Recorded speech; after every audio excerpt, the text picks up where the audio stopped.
Hello everyone, কেমন আছো সবাই? আজকে আমি বাড়িতে একার জন্য আবার কি রান্না করব রাত্রে ভাবলাম হাতে দুটো আলু দিয়ে দিই, আলু ভর্তা করে খেয়ে নেবো। কিন্তু আজকে ভর্তাটা একদম অন্য রকম করে করব, তোমরা দেখতে থাকো।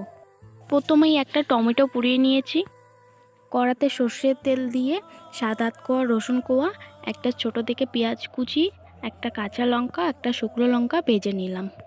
আমার সব ভাজাভাজি কমপ্লিট হয়ে গেছে। সবগুলোকে একসঙ্গে নিয়ে ধনেপাতা কুচি, স্বাদ মতো লবণ দিয়ে আমি গ্লাস দিয়ে মেশ করে নেব।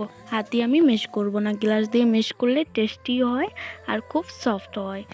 তোমরা একবার বাড়িতে এভাবে বানিয়ে খেয়ে দেখবে খুব টেস্টি লাগবে। এখানে আমি একটু লেবুর রসও দিয়ে দিলাম, এটা দিলে যা আরও টেস্টি হয়।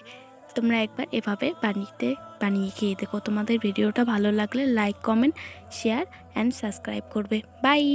দেখো আমি গরম ভাতের সঙ্গে মেখে নিচ্ছি, কেমন লাগছে বলো।